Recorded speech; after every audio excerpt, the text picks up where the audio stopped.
agenda? I just want to call your attention to tab E. There was an attachment that was inadvertently left out of tab E, which is the North Miami CRA resolution to enter into an agreement with the city. It has been now uploaded onto the website, and there has been, each of you have been sent an email copy of it. Okay. Would that be it? That would be it. Thank you. Mr. Attorney, are we all set with the agenda to proceed? Yes, Vice Mayor, the agenda is set. You may proceed. Thank you, sir. Right now, we are moving to special presentation. We have two special presentations, but we're going to go into Commander Angela Branson with the COVID-19 update.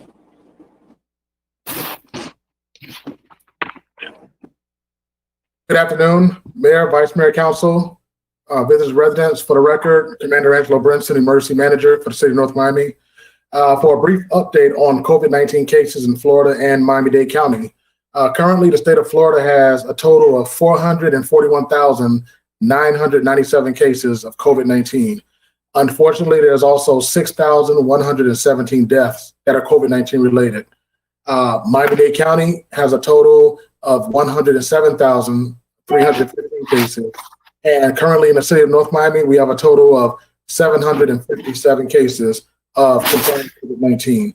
All residents and visitors are reminded that in the city of North Miami, masks and/or face coverings are mandatory, whether you're indoors or out, whenever social distancing is not possible. We must all do our part to stop the spread of COVID-19. And for a brief update on the 2020 Atlantic hurricane season, we are currently monitoring potential tropical cyclone number 9 in the Atlantic Ocean. Currently, it does not affect South Florida, but we will continue to monitor and provide any updates once they become available or if this storm turns to affect South Florida. And lastly, all residents are reminded that if you are one of our honored senior citizens or any resident that has any mobility issues, if you have not yet signed up for Emergency Evacuation Assistance, that is EEAP, we urge you to visit our website at northmiamifl.gov and click on the Emergency Management webpage. We have applications in English, Creole, and Spanish to get you registered for if you need assistance with emergency evacuation. That is my report. If anyone has any questions, I thank you. Anyone have any questions for Commander Branson? Hear none. Thank you, Commander Branson. Let me ask you one quick question. I thought we were a little bit over 800 cases. Are we still under 800? The cases have been going up on average 15 to 20 cases per day. Last week we were down in the 800s, but as of this morning's report, we were at 957. Okay. No. Okay. I thought because you had said 792.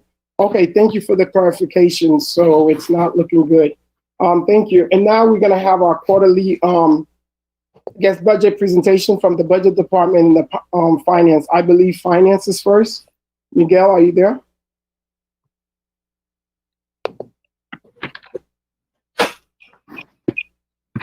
Yes, I am, sir. Are you ready? I'm ready. Go ahead, sir.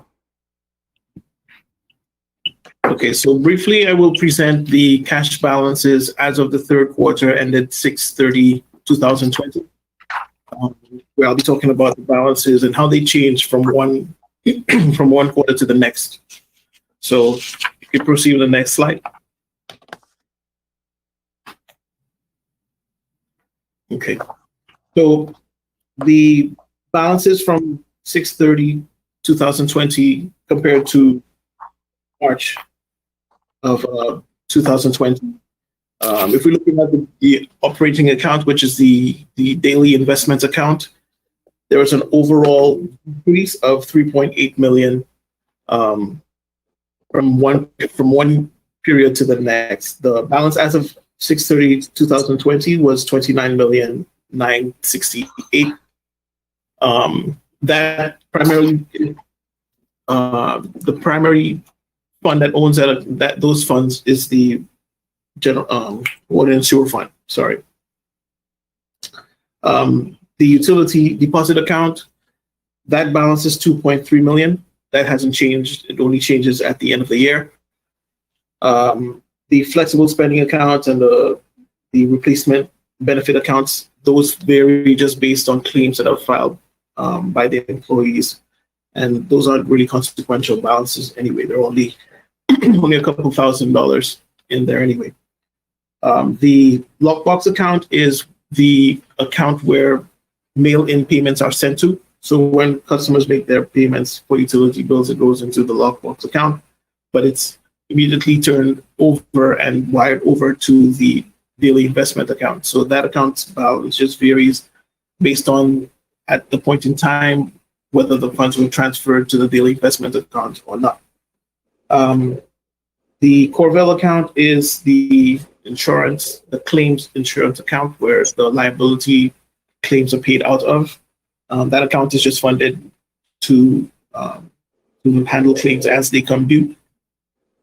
And the $7 million escrow balance still remains the same. We haven't used any of the funds there yet. That relates to the Cagney Park project that's joined with the school board. So we haven't actually used any of those funds as yet. And the investments have remained fairly steady. We have a couple of CDs, one for 500,000, one for $1 million. We get the interest payments every month on those. The interest rates have been going down, but these particular CDs are 6-month CDs. So the rates have, like I said, have been coming down just because the federal funds rate has been coming down as well. We also have the majority of our investment with the SBA or the Florida Prime, $6.7 million. We have been receiving fairly good returns throughout the year from that account, but they're also subject to some of the rate decreases as well. So we don't expect the returns to be as great as it was just because the rates have been coming down, and that's across the board. It's not just in Florida; it's across the country. So the CD that we have with SunTrust, we have $837,000. They pay us the interest every month on that one as well. So the overall cash balance with all funds and all accounts, we're at about $56,686,000 compared to March 31st. That's a decrease of $3.9 million. So we account for everybody's interested in. I'm sure it's a daily investment account. So I did like a little analysis on like what the increases in and inflows and outflows are compared to one period to the next. So if we go to the next slide.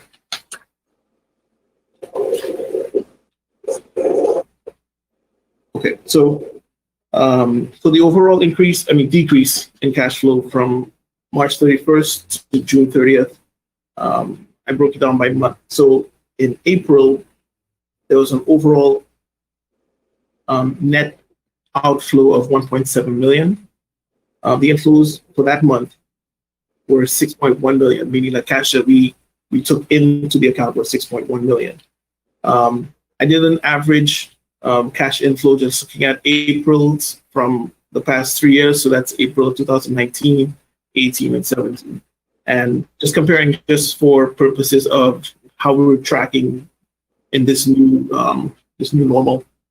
And on average, we've been doing it April cash inflows at 7.8 million. So we were a little bit off in terms of what we normally collect in April. And that represents a 22% decrease compared to the past 3 years this April. The cash outflows for April were 7.8 million. In the past 3 years, the average, excluding the Cagney transfer, because we did the transfer last year, that would skew the numbers, would be 6.6. So we had like a 1.2 adjusted net increase in April outflows compared to the last 2 years. Now in May, we had an overall $1.9 million cash outflow. Inflows in May were 4.8 million compared to the average that we normally get in May just based on operations is about 7.7 million. So Maysville really had a big hit in terms of the cash inflows that we normally collect. And those are primarily the funds that we get from the state, the shared revenues. And we expected that to happen just because of the limited economic activities. So we expected there to be some sort of a cash decrease in terms of our intake. Our cash outflows went down compared to the last 3 years. We had 6.7 million in cash outflows in May compared to 8.9, which was what we normally do in the last 3 years. And that's a result of some of the steps that we've taken to, well, not only some of the operations, but we've had furloughs and some of our operations were not fully online, like the parks and so on. So some of the expenditures were reduced as a result of those decisions. In June, we almost broke even. So the cash inflows in June were 6.5 million. We're normally 7.9. So again, we're a little off compared to what we normally take in cash in June. But the cash outflows in June were 6.8 million. So cash inflows and outflows in June were fairly stable. So we've kind of stabilized in terms of the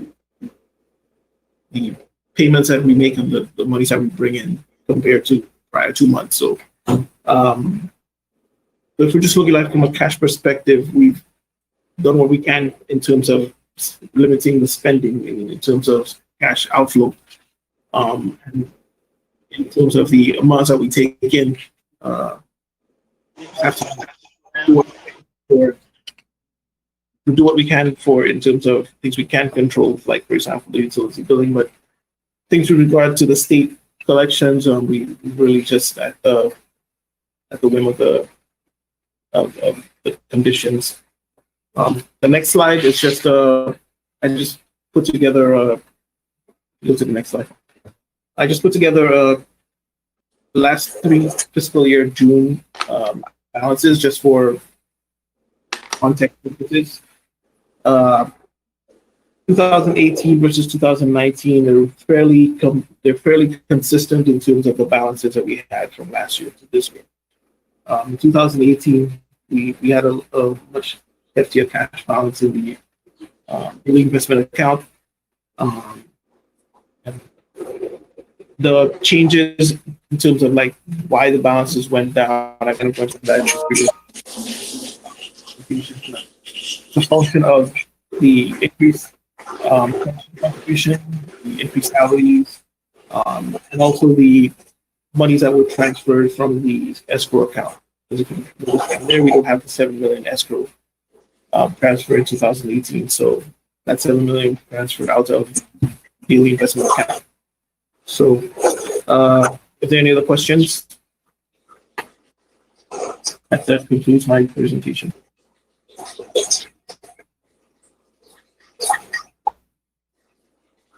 Mr. Vice Mayor, I have questions whenever.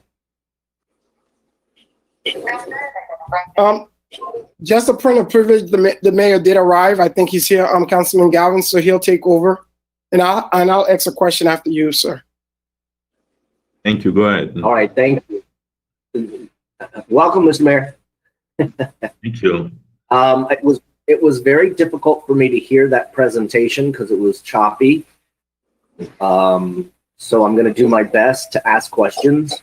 My first statement is for the city manager. It would be extremely helpful if we could get these reports in advance. And I'm squinting at my screen trying to follow along the PowerPoint. Obviously, if we could get those documents ahead of time so that we can open them up, would be very appreciated. Miguel, my first question for you.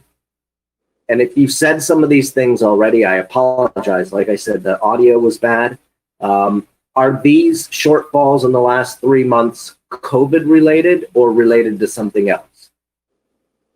They are primarily COVID related because the cash inflows that we normally receive in the months that were in question are in fact affected by the results of the economic downturn. So, in large part, that's what it is. And if possible, can whoever's operating go back at least one frame, one slide? Maybe.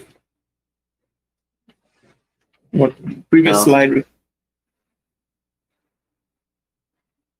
Okay.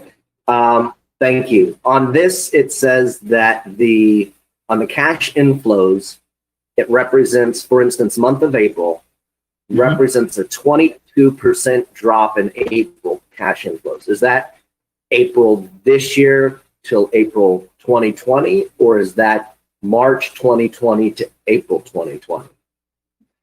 Well, it's comparing the April intake for 2020 to the average of the previous 3 years. So just kind of give you some context as to the effect of the COVID pandemic, like how it's affected our cash inflows this April as compared to prior Aprils. Okay. Do you think that what we're experiencing with these inflow drops, is that going to be unique to North Miami, or is every city sort of seeing that right now? No, it's definitely not limited to North Miami. It's statewide, countrywide. I mean, everyone has been affected by the economic activity, because a lot of this is driven by what's happening with the businesses. And if the businesses can't operate, then they can't generate economic activity, and therefore they can't generate sales taxes, et cetera, et cetera. Awesome. All right. Thank you, Miguel. That's all the questions I had, Mr. Mayor.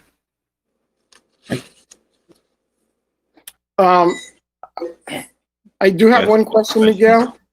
Mr. Yes, Mayor, yes, in terms of the cash flow, I guess the amount that you have in the specific months in terms of, I guess that's the out of flow. Is that the spending that we do on the regular, I guess compared from 2018 until now? Well, yes, it's a very high level analysis where we're just looking at cash out the door. So it's a combination of payments made to vendors, as well as payments made for salaries and for like the debt service and so on. It's a very, very high level number that's very distilled. So it's just basically looking at the cash account and what went out, what came in, basically.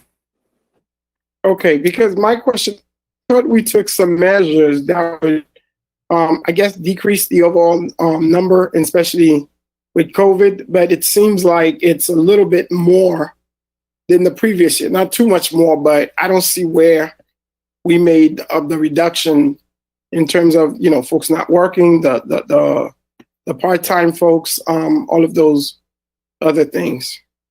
Well, there were reductions. The cash outflows compared to those years, the prior years, did go down.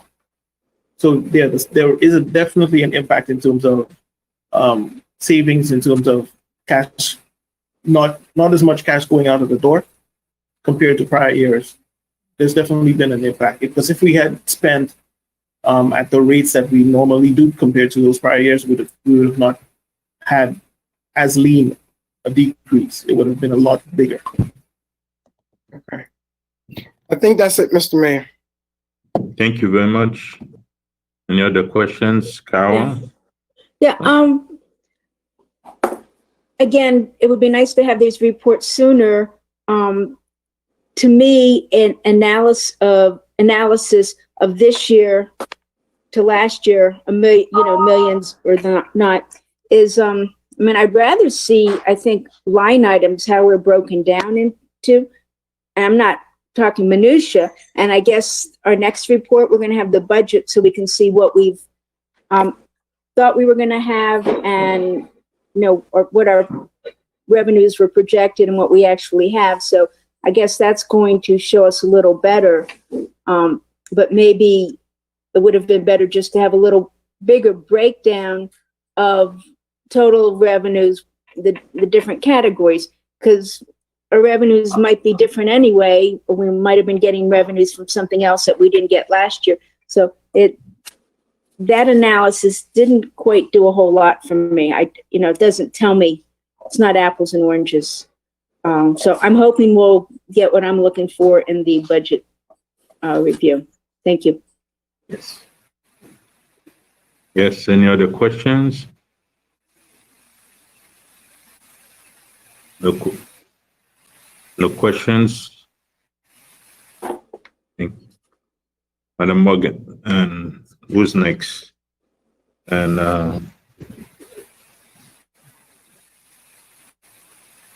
Hi, can you hear me? yes, Okay. Good afternoon, Rosalind Ray Morgan, Budget Director. This presentation is on the third quarter general fund revenues and expenditures for fiscal year 2020. Next slide, please. And next slide. Thank you. Okay, this slide is it's basically a high-level summary of our total general fund revenues. See, the ad valorem makes up a large portion of that, and the total general fund budget for revenues and expenditures is $73.2 million. As of the third quarter, we got in receipts of approximately $56 million, and that's about 77%. And normally during the course of the year, for either of these line items, you would expect that you would be at anywhere between 70 to 75%, because the third quarter represents 75% of the fiscal year. And I'll talk a little bit about that once as we progress through the presentation. Next slide, please. Okay. This slide is if you see on the amount of money that actually comes to the city after we've made all of the distributions based on the budget is about $19.5 million. And I wanted to present this slide so that you could see how much was actually levied for property within the city. And based on the property values as of January 1st of 2019, we levied property taxes of $25.4 million. And state law only allows us to budget at the 95% level because that takes into account any discounts that property tax owners will take advantage of as they pay when they pay their taxes. The $5.3 million is a required payment that we have to make to the Community Redevelopment Agency. And that amount is based on the value of the properties that are located within the CRA district. And finally, the $667,000, that portion that's refunded to the city, that is 45% of the value of the Solovia area. So as you can see, we have that. So the net amount that comes to the city after we take into account all of these reductions based on the budget is $19.5 million. As of the third quarter, we brought in $18.4 million to the city in property tax revenue. Now, subsequent to that, in July, we brought in an additional $1.1 million. So basically, any revenues, any property tax revenues coming in after July, from July on, that money, 100% of that money comes to the city because CRA we've already paid CRA and they've received 100% of their proceeds. Next slide, please. Okay, and again, this is another representation of the ad valorem taxes, and the next category of taxes are general sales and use tax. Those are the general sales and use tax. That is solely the local option gas tax, and that as of this point we're at 50%, and that amount is we have. As of the third quarter, we had only collected 7 months of revenue. And that number is expected to be lower at the end of the year due to the lower prices of oil. Okay, then there's our franchise fees. The franchise fees, those are revenues from franchise fee revenues from FPL, gas, and waste collection companies. 70% of those, 70% of the franchise fee is from Florida Power and Light, and 27% is from sanitation companies. So the third, and again, there's a lag, and there's delayed receipts, and only 7 months of revenue is recognized for FPL and 8 months for the sanitation companies. Utility service tax revenues, that also includes FPL, natural gas, and the fuel oil companies. 98% of the utility tax revenue is from FPL, and FPL revenue only reflects 8 months of revenue instead of 9. The communication service tax revenue, again, only 7 months of revenue is recognized here. Next slide, please. Okay, and this is our licenses and permits, and as you can see, the bulk of that revenue is made up of our building permits. And we've only, as of the third quarter, recognized or received 20% of that revenue. And this is directly COVID related, because when the pandemic in March, basically everything stopped in terms of building. So, and the permit revenue is made up of some major projects. One is the Solomia Parcel A, the University of Miami Medical Center, and the Miami-Dade County Water Plant, and several other medium to large projects. And we expect that through the end of the fiscal year, we'll probably get some monies from the Parcel A, but in terms of the University of Miami and the Miami-Dade Water Plant, which are two of the largest projects, we don't expect to get any more revenue going forward. Next slide, please. Okay, and this is our intergovernmental revenue. This is our state shared revenues are made up of two types of revenues that we receive from the state. The first is our revenue sharing, and that's made up of various components of taxes that are received.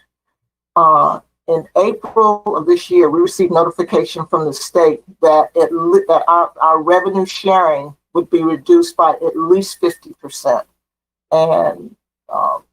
And the reality is that based on what we've been receiving, what we received in May, because that's when the reduction took place, that percentage is actually 58%. So that was a huge hit for us.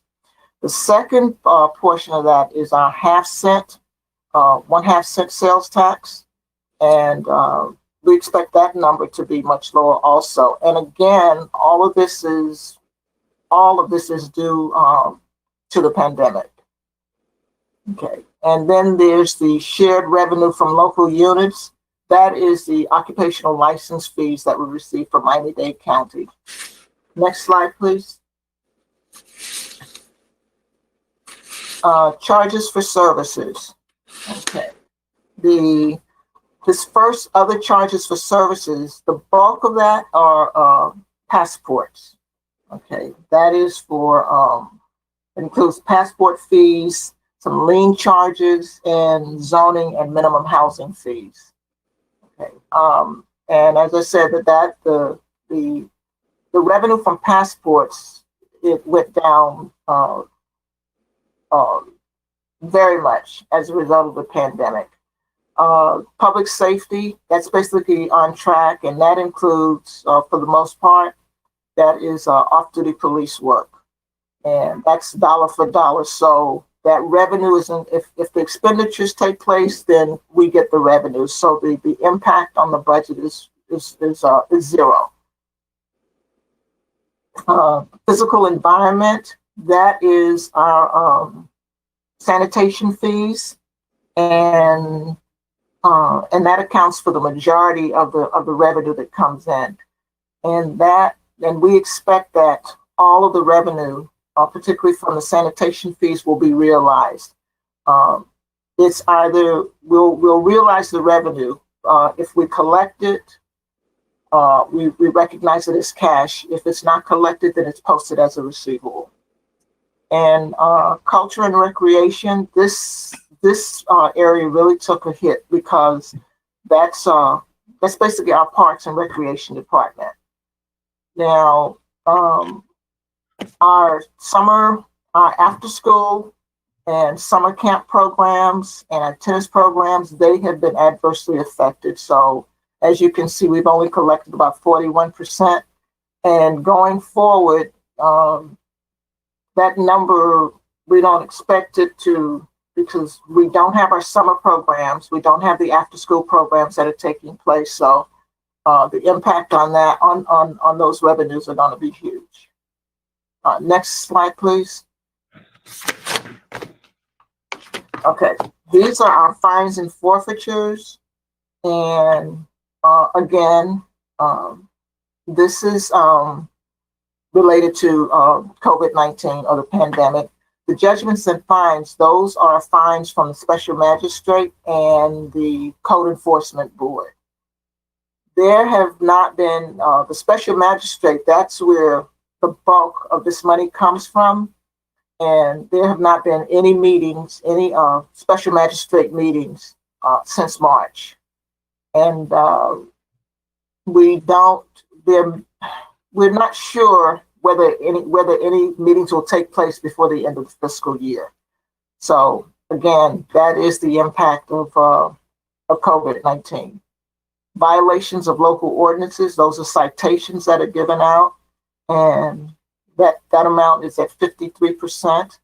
And then you have other fines and forfeitures, and those are, for the most part, parking ticket surcharges. Next slide, please. Okay, and we have these are our miscellaneous revenues, but interest and other earnings, it's doing pretty good. So we're at 83% there. Our rents and royalties, that's down, and that's for a few reasons. And most of this is related to the Solomia and Biscayne Landing property. And the rents and royalties, as I said, it's part of the reason is for delayed receipts. Some of that revenue does not come in until the end of the year, and if it's not received, it's posted as a receivable.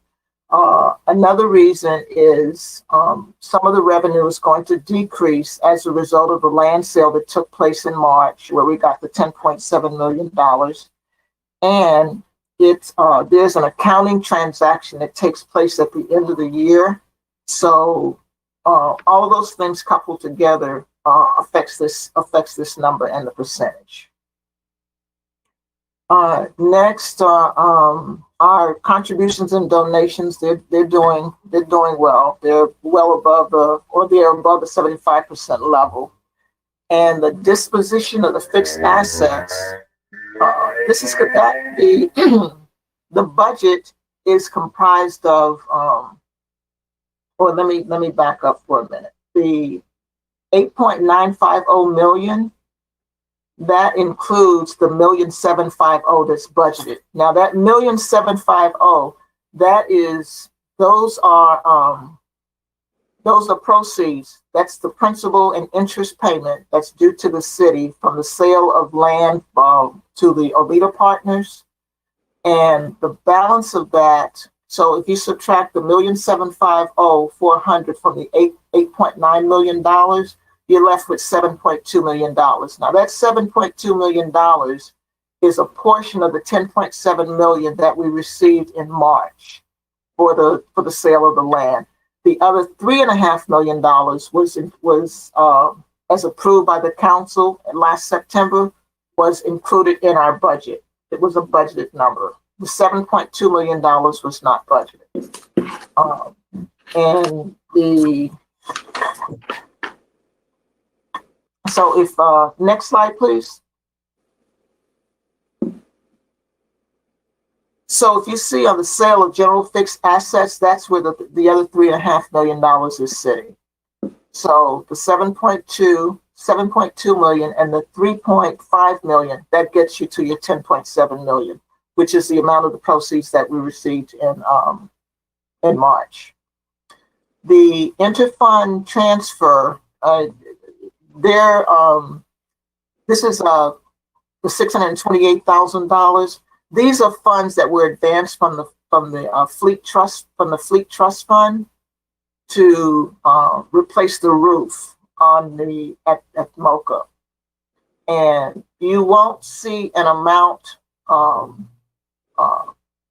here. You won't see an actual number because this is coming from prior year's revenues. This is actually coming from the fleet reserves. Excuse me. And the contribution from enterprise, we're at the 75% level, and those are contributions or monies that we receive from the water and sewer and stormwater trust funds. Excuse me. And that's for administrative. Those funds are for administrative and other support to the city, including our finance department, all of our general support operations, and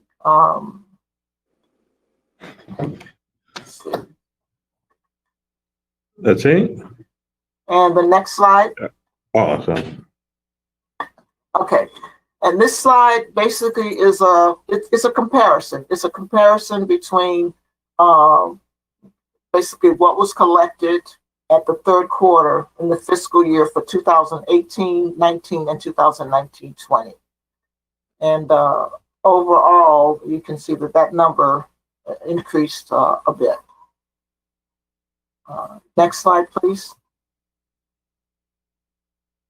Okay, and finally, this is the general fund expenditures by department for the third quarter, and it's basically self-explanatory. You can see how how the departments did in terms of their spending. But the bottom line, but most importantly, the bottom line is that we had a budget of $73.2 million and expenditures of a little over 53 million.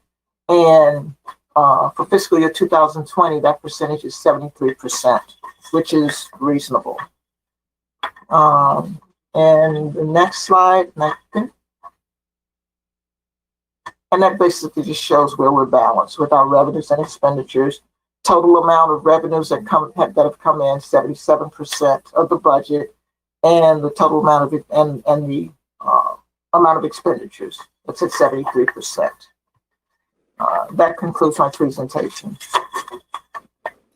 A quick question, and Ms. Morgan, can you go back to the page before the last one? It's that one. Okay.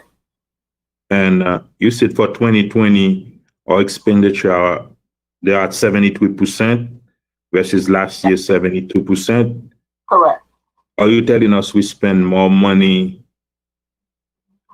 this year than last year?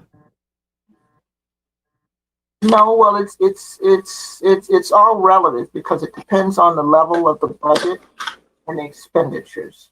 So it's taking those each year is independent. So it takes the 53 of the 73, and it gives you your percentage. We're talking about 1%, which is not really But when you take into consideration all those part-timers and other expenses that was cut, I was expecting a bigger margin than just 1%. I thought our expenditure was going to be less than last year. I don't understand. Okay. Yeah, I understand what you're saying. it is, I mean, it is lower. We're talking about a 1% change. I understand that, but when you take into consideration, we send home over 200 part-timers, and there's a lot of things that were budgeted and they've been removed, and then we're still at 73% compared to last year. Yeah. We were at 72%, and I just don't understand how did we end up spending more money than last year? Okay. I mean, Mr. Mayor, it is what it is. What I can do, I can look into it and get more detail and provide you more information on it. Okay, please, because if we had that shot before, we could figure it out. How did we end up being 1% higher? But we just having that, and I see police department 2% increase compared to last year. We do understand that more patrol on the street due to COVID-19, but I don't know. I think Vice Mayor is saying. Well, in terms of the police, in terms of our police department, there is, I mean, as a result of COVID-19, that required. No, we understand when it comes to the police department. We don't understand it. It's other places that.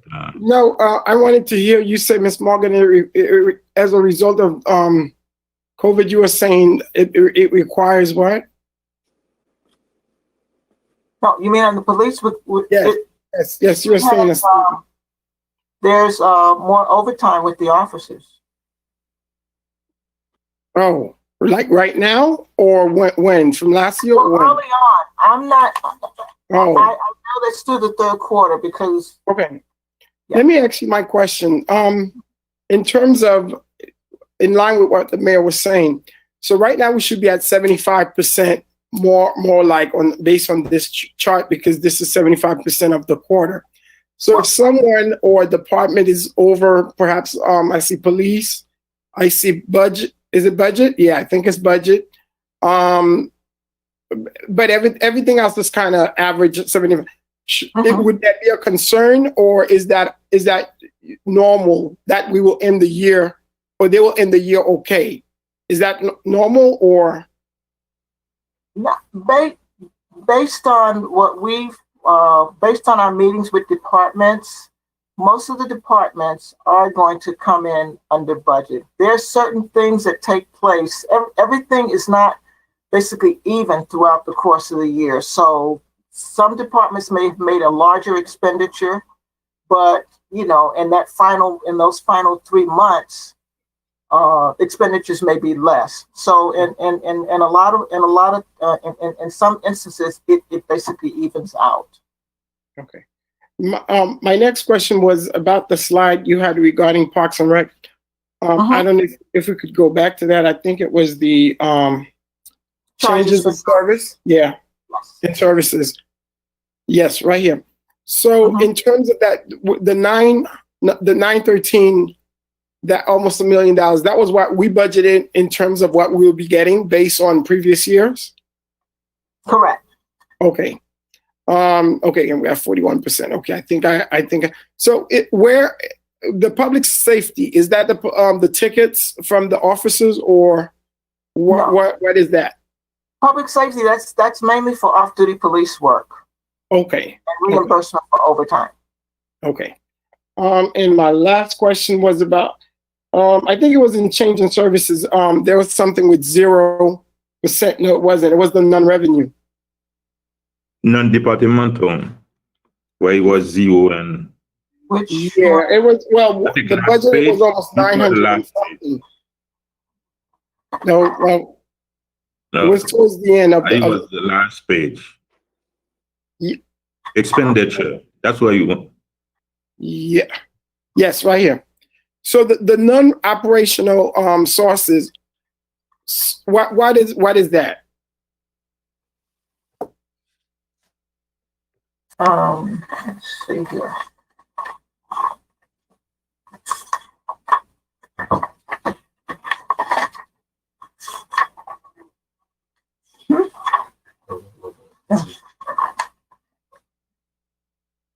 Oh, okay.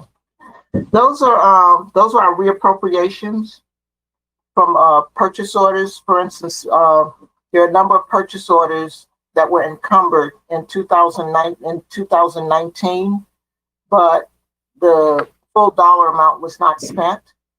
So those obligations are rolled over or placed in the next fiscal year because it could be a particular project or something of that nature. So there are prior purchase orders that were established in a prior year, and the full dollars were not spent. So we brought them forward, and that gives the department the authority or the expenditure authority to finish up any work that they have to get done. Okay, I think I understand, but I probably need some more clarification. So out of what you're saying is that the $964,000 that was budgeted, nothing have received in Q3. Well, zero has received from this year, but you're saying it's because it hasn't been spent by none of the departments? Right. Okay. Yeah. Okay. Yes. And my last question, with the special magistrate, I know they doing stuff virtually. Are we looking at them doing backed up and doing it virtually, having the meetings just like they're doing with the courts and et cetera, et cetera? I believe that there was some issues, and I don't have a whole lot of detail on it. I do know that the attorneys. I can speak to that. I can speak to that, Rosalind. Okay. Yeah, Crystal and I have had the discussions about how to do those hearings safely. It's a little bit different than holding a council meeting because if you did a council meeting during this time, people would come voluntarily to these meetings. Obviously, when you have code enforcement hearing, you're compelling people to come to the city hall, and then basically exposing them to potentially getting COVID-19. So we've been discussing the best ways to do it. Crystal has some ideas. We actually have a meeting with the city manager. I believe next week there's something scheduled with the city manager, along with one of our outside counsel, the gentleman who did the Chapter 21, to try to come back to the council with some ways of going forward with those type of hearings or tickets or something to get that moving. But we suspended it when the emergency started, and it's just trying to come up with a way to get people, to compel people to come back into a building where they could potentially risk COVID-19. That's the issue we've been dealing with. Yeah, Mr. Attorney, well, I wouldn't want them to come back because we're not back, but we have the option of doing it online. So I think with if some folks do not have the access online, that's established prior to that, either there's a phone line that they could call in, just like the court. I don't know if the court stopped, and I think the court is much more important than us. So if somebody doesn't have a phone, and I'm not making an argument, but I'm just saying, if somebody supposed to do something online and they do not have a phone, which is required, they don't have the access to get online. I'm not saying we penalize them, but they could do it on via phone or something. That if this goes on, this is just saying that we will never, be able to, I guess, reach those people. Right, and that's some of the issues that we've been discussing. If you do it as a Zoom meeting, if someone doesn't have internet access, then they can claim they missed out and they couldn't have Zoom or telephone, or they didn't get the notice. There's a lot of, it's not a voluntary thing. You're compelling people to do this thing, and there's due process, and there's real effects to this. Someone, gets a lien on their home, and there's a whole sorts of issues. So we want to make sure that however we go forward, it's fair to the residents. It doesn't jeopardize people or put people at risk of getting COVID-19. And again, it recognizes their due process. So we're going to come up with something. Yes, but what I'm saying is that I'm not for them to come into the building. Can you guys find out? And I'm not advocating for it, but I just think that it's a little bit cumbersome right now. We knew the situation. We need to figure out, how do they hold court? Because I think that's more important than a code enforcement thing. So that should have been already figured out. Again, if somebody do not have access to Zoom, they could be on the phone. Now, are they going to say they don't have access to a phone? Now, that's a different story. So that's all I'm saying. Not necessarily, we're always going to do what's right for the resident. But we saying now, as a department, as a city, we cannot function unless we see people in person. And I don't think right now no one is advocating for having anything in person. So if they're compelled to do something, we need to either go to the homes or let them know, hey, you got to be on the phone. You have this, or you got to be on Zoom. If you don't have Zoom, you could be on the phone. So that's all I'm saying. We should be more creative in terms of giving the residents options to do this. So that's basically my comment. Thank you. Okay. Like I said, we understand that we're not collecting, but we are paying people for doing nothing. That too. If we're gonna shut, if we won't be able to hold hearing, okay, are we gonna close the department until and we can find a way to figure out how we're gonna and when people in, that's when we cannot. We are spending, but we don't. You brought in a very interesting point, Mr. Mayor. So what happened? So in the terms that they wasn't working, did we do something or with the department or the department? Which department are you speaking about? I'm assuming whoever department is responsible for code enforcement. Well, code enforcement is code enforcement. I mean, are they the one responsible for the meetings?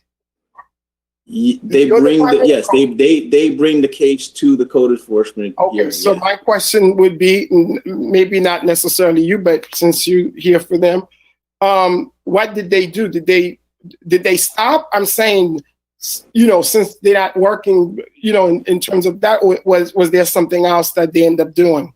I mean, I can let Crystal. I'm sure Crystal's on. Crystal can speak for herself, but I mean, code enforcement has other functions beside code enforcement here. So, I mean, she can speak to what they do on a daily basis, but that, the code enforcement hearing is not the only thing they do. Okay. I got it now. Okay. Can we go back, Ms. Morgan, to the chart with the percentage of developments?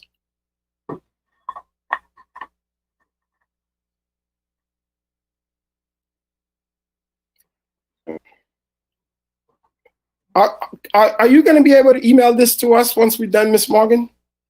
The presentation? Yes. Of course. Thank you. Thank you. I think we're done. Thank you. Okay.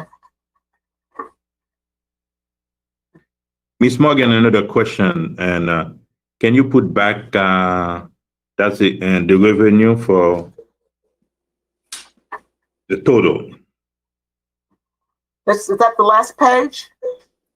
Whatever where you are the revenue for the third quarter compared to last year. Yeah, that's it. I need price, money, not percentage. Oh, the dollars? Okay. Yes. I think that's the second. Yes, that's it. Okay, and that's the third quarter. We are at 55 compared to last year. How much it was? You said 55%. Where? 55 million. That's the third quarter general fund revenue. Yes. Yeah, approximately 56 million. How much it was last year at this time? Let's go to the other slide. I think it's almost to the end. Oh, that doesn't give the dollar amount. Okay. You didn't get it? No, okay. It doesn't have the dollar amount.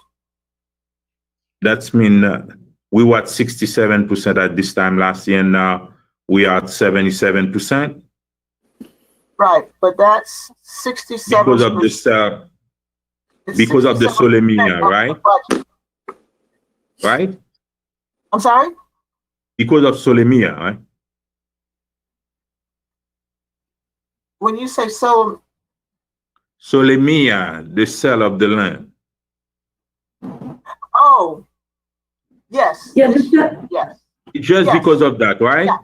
No, you're right. You're right. So I understand. Without that, So if you subtract, if you yeah. take out the 7.2 million, Mhm.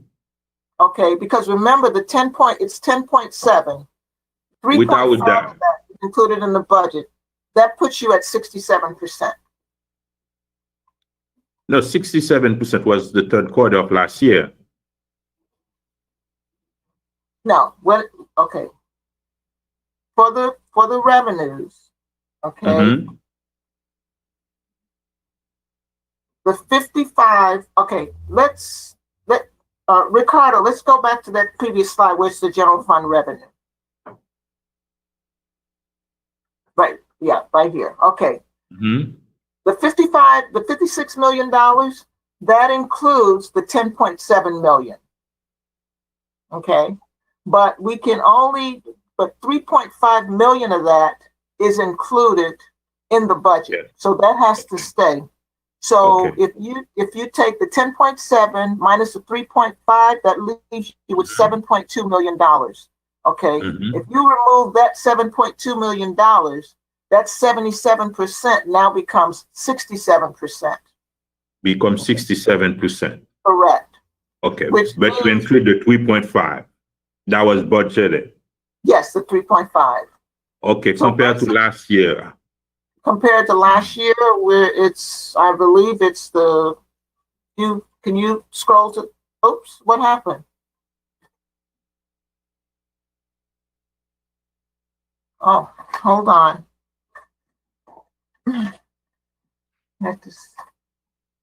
Which slide? I'm sorry. I have to sign in. Hold on. 03, 2019, 28. Okay. Okay, I'm back. Sorry about that. Okay. The one with the percentages in each year, the comparison. Yeah. It's towards the end. I believe it's right after the departments. Yeah. Okay, that's when Okay. it's like break even, right?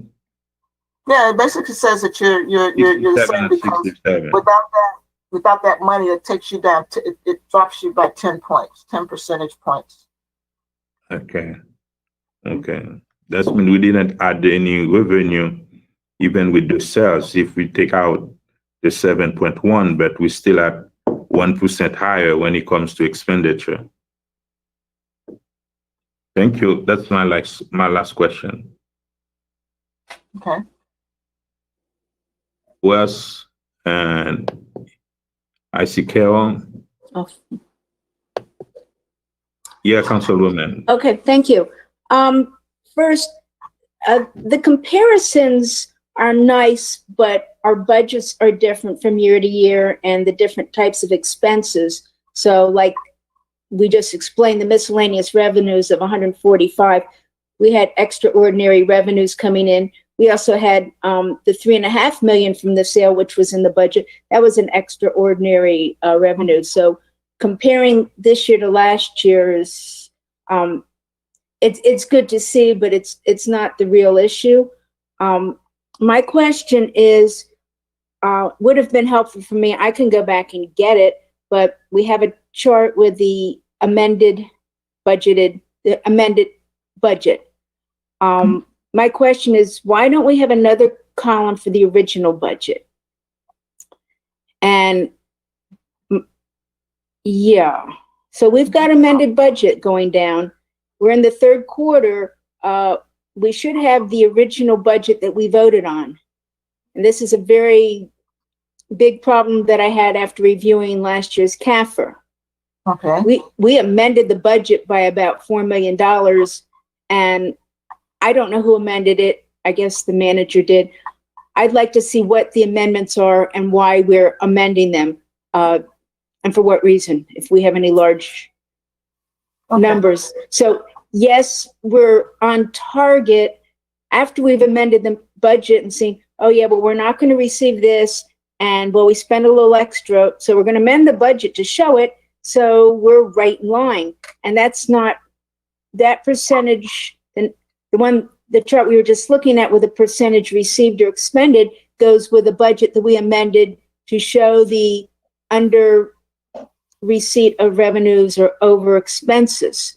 So I think we really need to compare first original budget, what was amended, and I'd like to know what the amendments were and who did them.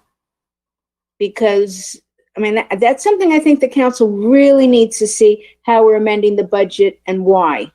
Because that means we're not off. This shows, okay, we're in budget because we're okay with the amended, but we don't know what the amendment is. I don't want to just keep saying that. So, like I said, I could go back, but it would be easier just to have one extra column, what our budget was, what the amendments were. Then I could ask questions. Why did the tax revenue go up or down? And the same thing for expenses. Why did our amended expenses go up? We did that last year, so we really increased things at some point, and then we were on target. So that's a big issue for me. And then comparing the 2 years is nice, but it's kind of not real since we're amending the budget to justify what we have coming in and out. But otherwise, the reports, what I would like to, is pretty much what I'm looking for. I would like to get a copy of it. Would love if you could insert that column so we could ask more questions. Thank you. Okay, we'll be glad to. Thank you. Who else? Do you have anybody else? I don't see Councilwoman Irvin. We are set. If no questions, Scott? No? Thank you very much, Ms. Morgan. Thank you.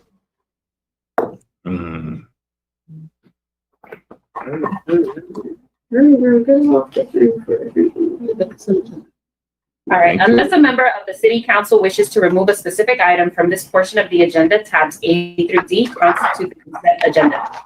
Resolutions and items are self-explanatory and are not expected to require additional review or discussion. These items will be recorded as individually numbered resolutions adopted unanimously by the following motion: that the consent agenda comprised of tabs A through D be adopted.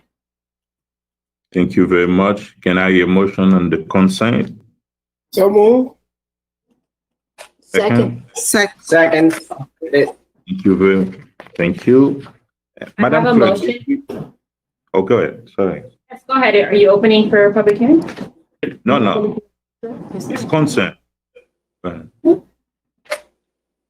I have a motion made by Vice Mayor Desomé to approve the consent agenda. The motion was seconded by Councilwoman Keys. All in favor?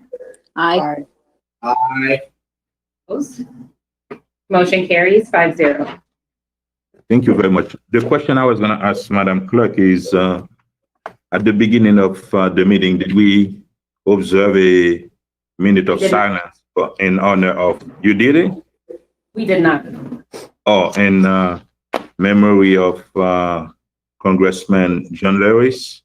I think it's, that's why I turn it over to Councilman Vice Mayor Desomé. I know you won't forget that, and I know you are good at that. You're better than me. I did forget it. Regard, and Right.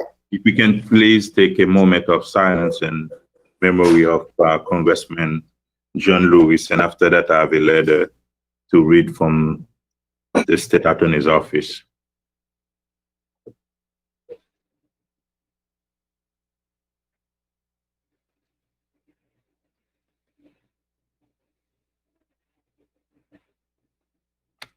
Thank you very much. And in the same topic as Congressman John Lewis, and I received a letter from Catherine Fernandez-Wando, and on July 23rd, 2020, the Honorable Philippe Bien-Aimé, Mayor of the City of North Miami, dear Mayor Bien-Aimé and City Council members, I want to applaud all of you for your recent vote to implement a Citizen Investigative Board, CIB. I have enthusiastically supported the CIB concept for years. During the past couple of months, many individuals throughout our community have taken to the street decrying police brutality in what have been largely peaceful and non-violent protests. I listened to the cries for help and took them to my heart. Restoring the public's trust in our police department must start with providing sufficient transparency to let those who feel victimized by police action have an additional chance to tell the story and hold the police accountable. An active, inclusive, and full-funded CIB will be an important step in ensuring the community's call for change. As you know, my office is responsible for investigating officers who cross the line, violate the law, and betray the community's trust. Please know that you and your police department have my full support for this CIB, and I look forward to working with you on its establishment. Thank you for all you do to help keep our community a safer place for families. If there's anything my office and I can do for you, please do not hesitate to call me. Catherine Fernandez-Hondo, State Attorneys. That's me, and I feel like it's important for me to read the letter and supporting the CIB. And the good part of it, she said, a fully funded CIB will be an important step in ensuring the community's call for change.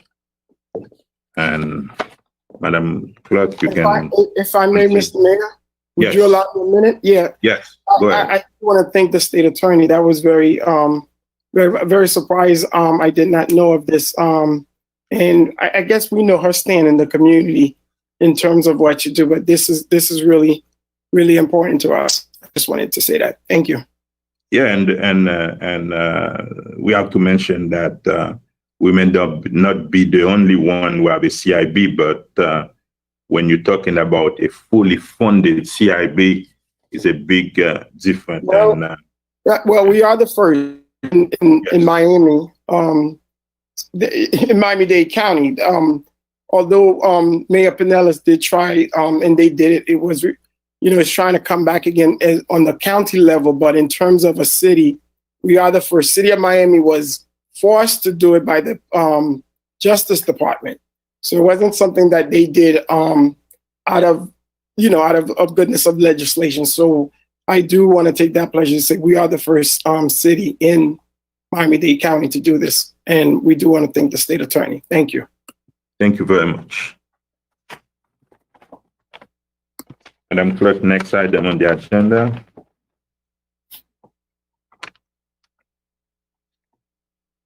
Tab E, proposed resolution of the mayor and city council of the city of North Miami, Florida, authorizing the city manager to execute an interlocal services agreement in substantially the attached form between the city of North Miami and the North Miami Community Redevelopment Agency, NMCRA, for the provision of indirect services by the city to the North Miami CRA for fiscal year 2019 to 2020, further authorizing the city manager to take all actions necessary to implement the terms and conditions of the interlocal services agreement, providing for an effective date and all other purposes. Tab E. Is there any presentation? Oh, I see. Madam. Good afternoon, Rasha. Mayor and council members. Rasha Camo. Happy belated birthday. Thank you. Thank you. I am here this is more a little bit of a housekeeping. At our March 10th CRA board meeting, you as the body of the CRA board approved an interlocal agreement between the North Miami CRA and the city of North Miami for services to be rendered.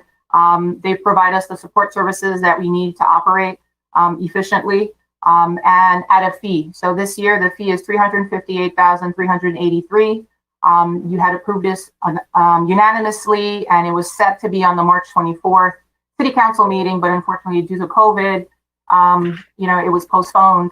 So this is more of a housekeeping for us because we want to make sure that it's executed on both parties. So when we go through the audit, things are not missing and documents are not missing. Again, as a reminder, the support services include personnel services, the purchasing, finance, budget, IT, to name a few of the services that the city provides to the North Miami CRA. Your consideration for approval is requested. Thank you very much. Open to the public. Public hearing is open on the item. There is none. I'll move approval. Public hearing is- Second. Oh, go ahead, Councilwoman.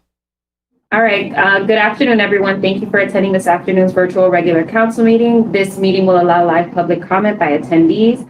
Public hearing will take place upon announcement by the chair of the meeting. From that time, attendees will be able to virtually raise their hand, and this should function similarly to lining up at the podium. Attendees cannot leave their hand raised throughout the entire meeting, so if you raise your hand before an item is read, it will be removed. Do not forget to state your full name and complete address for the record. Remember, you'll have up to 2 minutes to make your comment, and thank you in advance for your understanding and your feedback. For those of you who are participating by phone, please raise your hand by marking *6. Is that correct, Ricardo? *9. *9. So please press *9 to raise your hand or raise your hand within the application.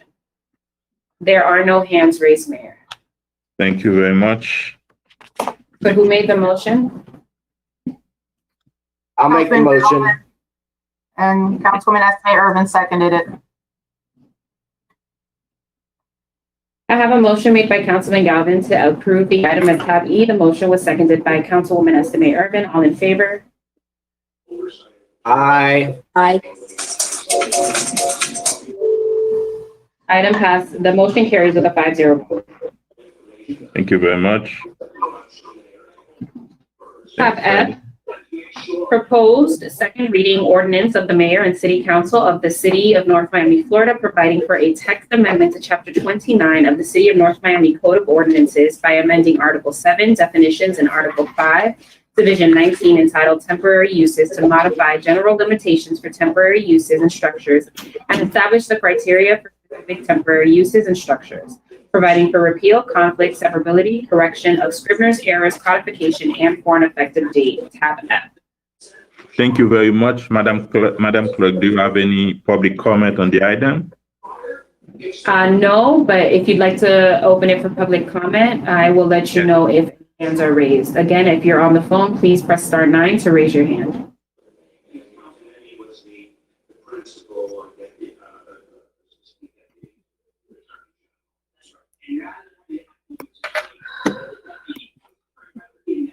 There are no previously submitted comments and no hands raised, ma'am. Thank you very much. If we don't have any question from council members, can I have a motion to approve it without, if we know exactly what it is? Motion to approve. So moved. Second. Second. I'll second. Madam Clerk? A motion made by Councilwoman Estimate Urban to approve the item at tab F. The motion was seconded by Councilman Galvin. Councilman Galvin, how do you vote? Yes. Vice Mayor Desame, how do you vote? Yes. Councilwoman Estimate Urban, how do you vote? Yes. Councilwoman Keys, how do you vote? Yes. Mayor Biename, how do you vote? Yes. Motion carries with a 5-0 vote.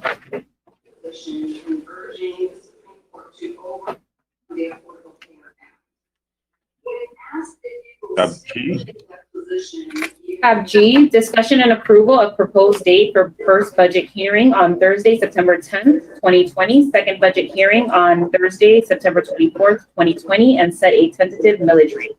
Tab G. Thank you very much. Do you have any public? There is a discussion. Good afternoon, council. So if you see the memo that was attached on our council report, We are suggesting the budget hearing dates to be Thursday, September 10th and Thursday, September 24th.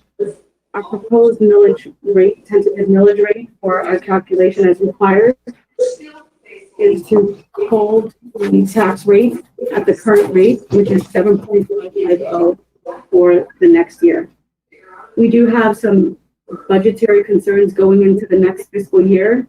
However, one of the things that we have been very aware of is the fact that we are seeing a significant impact from COVID-19 in terms of the economy, not just here, but along the entire state and the country. And given that, we are proposing to keep the rate flat at 7.550.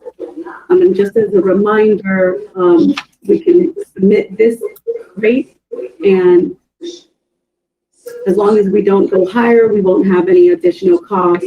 We can lower the rate. However, staff will be recommending to hold the same rate going into the next fiscal year. Thank you very much. Thank you very much. Yes, Councilman Garvin. Thank you, Mr. Mayor. If we approve these dates, at what time would the meeting start? 6 p.m. Are you sure you want to do them that late? We have to so that citizens can actually come in. It has to be after the normal work day. Can somebody, I hear what you're saying, can somebody verify that that's still what's in effect in the terms of COVID? That law was written for a different purpose. Will do.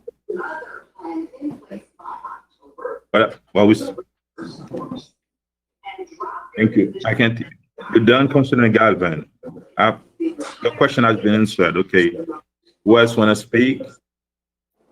Nobody else? Okay. And it's a discussion item, and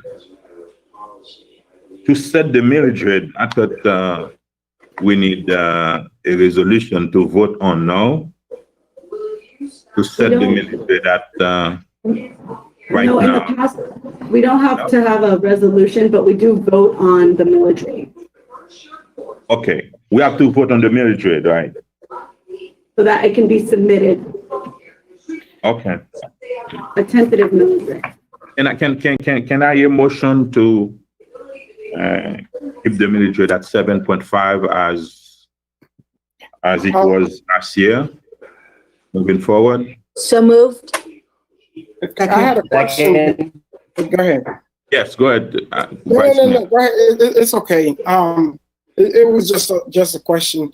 For the city manager, because the reason is it that the reason that we can't have it lower because of our financial issues and COVID, or is there a specific reason we retain the 7.5?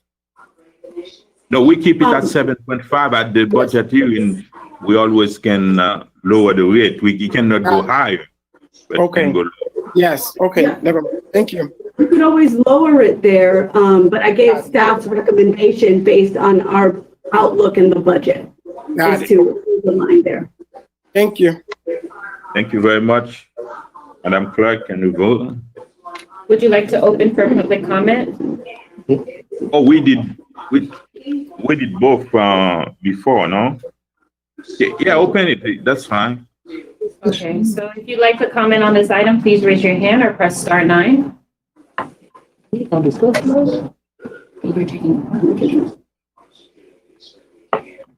All right, there are no hands raised, Mayor. Thank you very much. I have a motion made by Councilwoman Keys to approve the millage rate. The motion was seconded by Councilman Galvin. All in favor? Aye. Motion you carries very with a much. 5-0 vote. Thank you very much. Is there any comments, report from anybody before Tab we H. move to adjourn? There's a tab. Another one. Tab H, discussion regarding murals, tab H. Oh, okay. Who's there? You have a presentation. Maria Sim. Oh, sorry. Go ahead. No problem. Good afternoon, everyone. Thank you, Mr. Mayor, for the opportunity. I would just like to talk to you, my colleagues. I would like to extend, I was talking over with our CP&D and zoning, and I would just like to have a discussion about extending our murals ability from 135th Street all the way to 143rd. As you know, I'm a champion of, helping to redevelop West Dixie corridor and to bring some attraction there. And at this current moment, there's not anyone that would have a mural would be in violation. So I just want to make sure that we extend it all the way to 143rd to get something going. And I know that this directly impacts myself, Councilman Galvin and Carol Keys in the district, but I would love to have your support in trying to get the ball rolling. I'm sorry. Of course, it affects you, Mr. Mayor. You're the mayor of the entire city, and of course, my colleague. I would just like to implore for you to be supportive. Okay, let's go quick. I will be okay with it. I don't have any issue with that. Councilman Galvin is okay with it. Councilwoman Keys. I have a question. Love the murals. That was my initiative to get the murals and the arts overlay.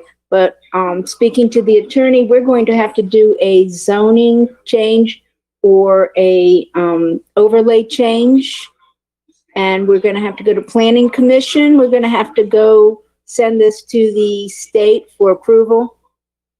We have to do a whole comp plan amendment. We have to do a lot of notices. So no, that's not what I'm trying. I'm only trying to extend the ability to do the mural. And with that, we do not have to do that, but I can defer to the city manager. We'd have to increase the permitted uses for murals to that portion, which I think could be spot zoning. I mean, this is just the questions I asked yesterday to the attorney. So, I mean, I don't have any objection. Again, I love it, but I would like the attorney or planning, Tanya, to come back or today and tell us what steps we have to take, and then also just the amount it's going to cost to get this done. You just can't say, I mean, you got to change your permitted uses. You have to go to planning, you do have to go to council. And I'm not sure if we have to change any comp plans or anything like that. If it's just a zoning issue and it's not spot zoning, that's great. But I'm going to leave that up to Tanya and Jeff to come back if it's anything more than that. Thank you. Tanya, you want to say something?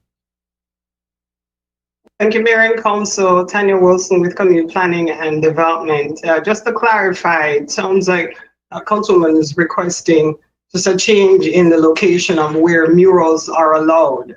If we're amending the arts district, then that's a little bit deeper. That would require the comp plan amendment. It would require taking the item to the state. But it sounds like she's only asking for the locations of where murals could be allowed. So that would only require an amendment to the land development regulation. So that would be a local amendment. It would just go to the planning commission as well as city council in the form of an ordinance, be read twice, and then it would take effect. So that's just a simple text amendment, only for the murals.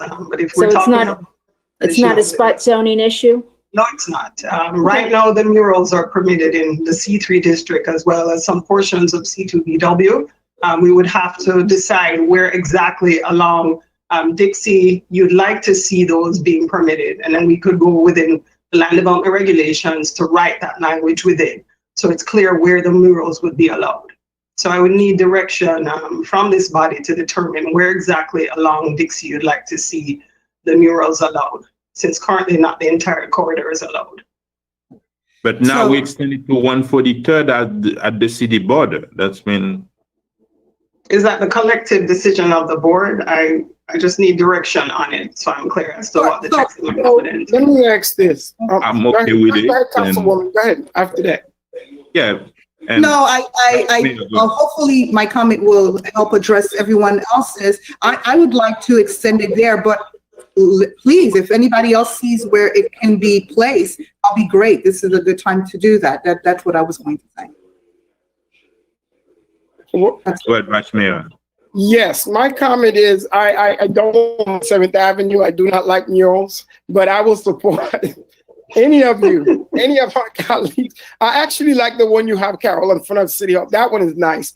But I would support you guys whichever way you guys want to do it on West Dixie or et cetera, et cetera. So just want to say that. Like on Dixie Highway, I like the one by the pet store and the car wash. Yeah, well, that's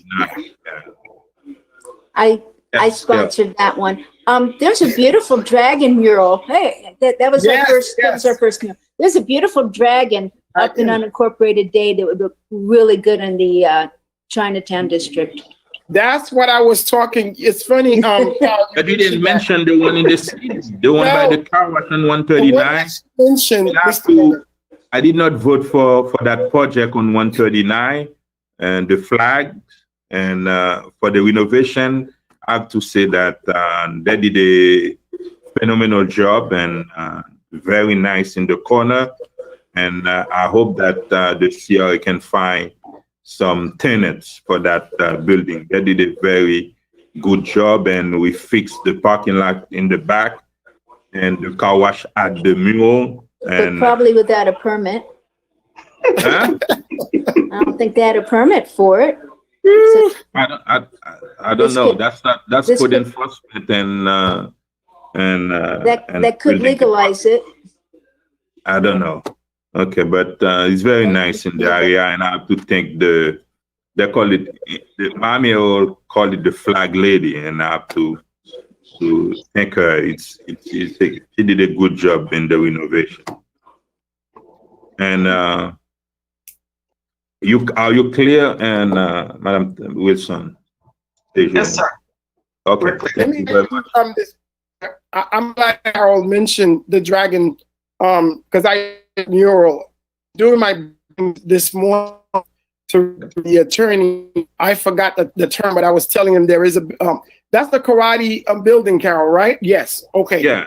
That one is very, very nice. And I know the guy wanted 147. to do Miami. It's 147. No, is that 147? Exactly. Okay. Yeah. You have Music Depot and yes. Okay, by the funeral, Samuel Funeral Home. But that's very nice. Yeah. That was beautiful, but it's not in our city. It was in the Herald and terrific. Unincorporated. And the pet store on Dixie Highway. Very nice. Now, since we're done, can I hear a motion to adjourn? Wait. There's no city. You didn't take no report. I know we got to go, Mr. Mayor, but we got to remind the people about the census. We're still in trouble. Oh, okay. Census.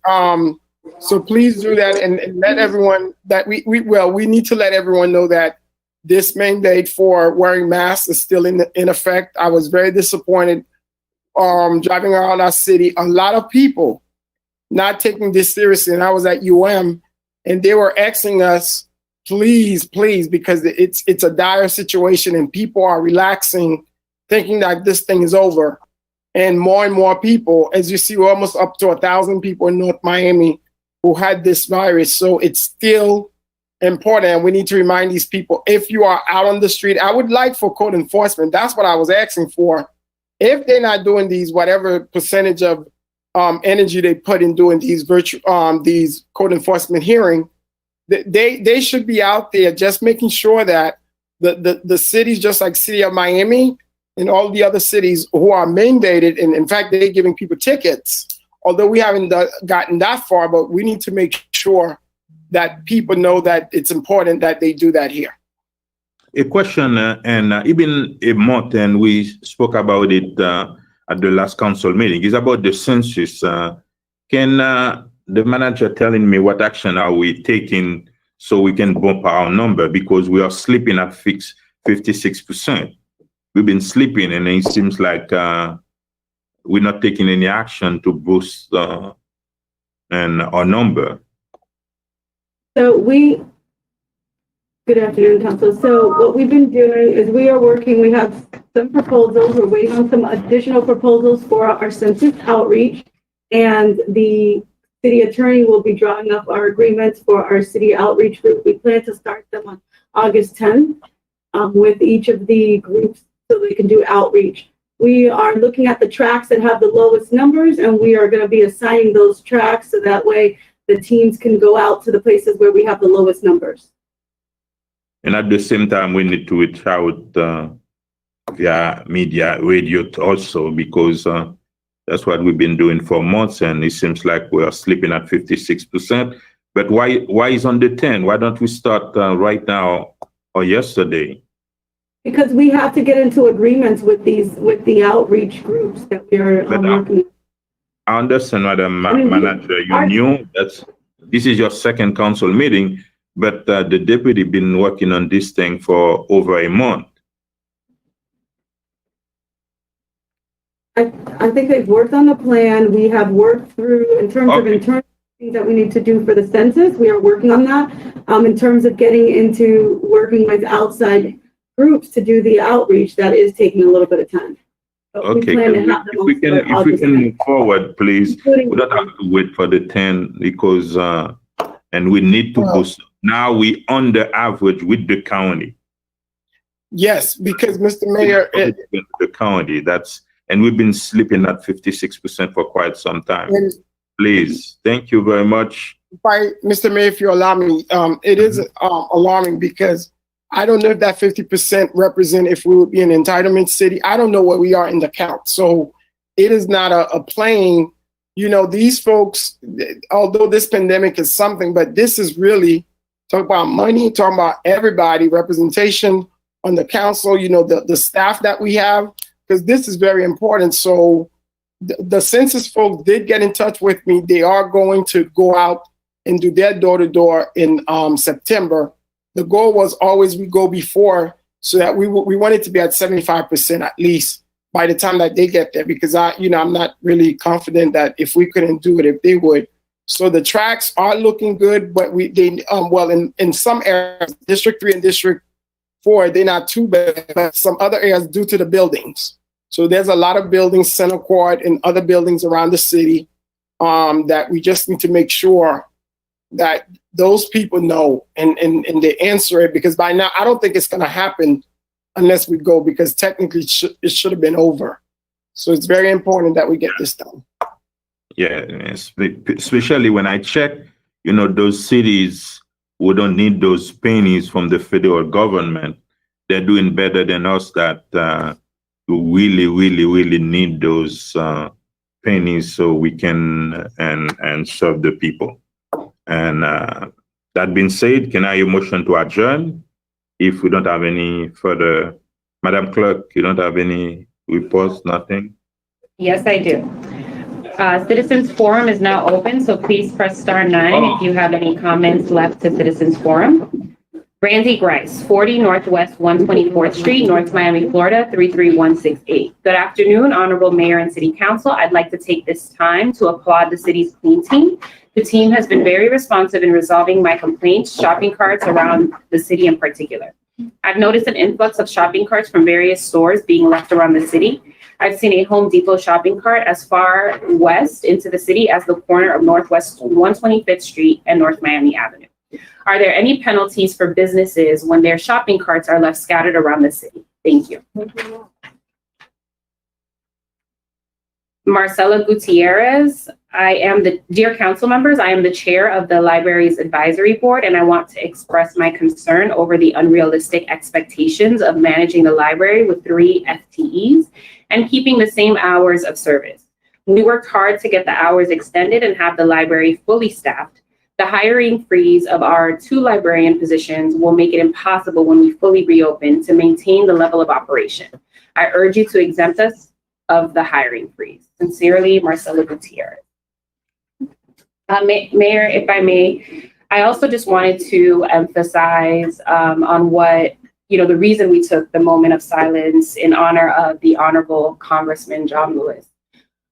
When we think of Congressman Lewis and the tireless freedom fighter that he was, we recall the fact that he actually had his skull cracked for the right to vote. And we also recall and we reflect on the fact that many people were killed in defending our right to vote. And it is because of this right to vote that not only am I here, but many of us are here and many of us have the opportunity to vote. And so I just want everyone to honor this freedom fighter's legacy, this giant's legacy, by actually taking the time out to vote. Many of you have already received your vote by mail ballots. Early voting will be starting on August 3rd from 7 to 3 p.m.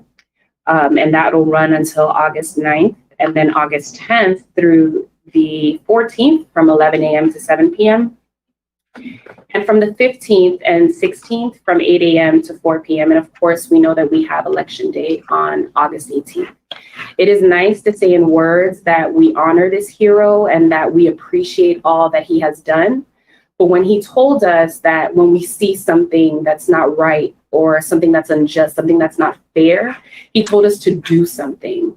And I think that the biggest action that we can take is to get out there and actually turn out the vote, not only in this upcoming election in August, but on November 3rd and every single election that comes thereafter.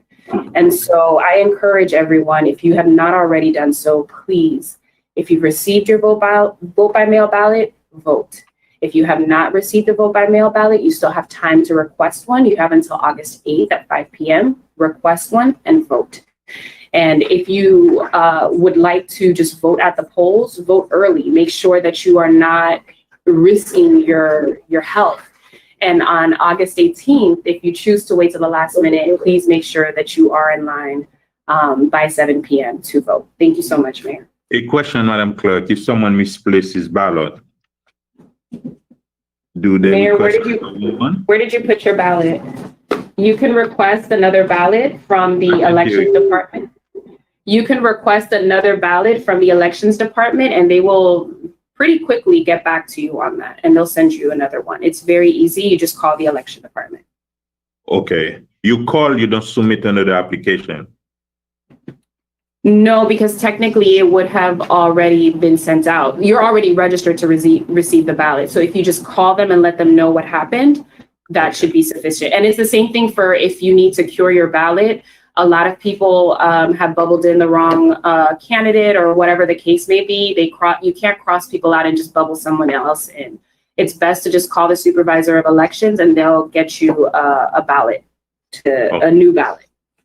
Okay, thank you very much. And I have to let everyone know that I appoint Karen De Leon and on the noise abatement advisory board for Miami International Airport. So she can represent the city on that board, so we can address some of those FAA concern about those aircraft. Thank you very much, and I'm done. Can I hear a motion to adjourn? Thank you. Good night. All opposed? Adjourned at 3:46. Thank you very much. Good night, everyone.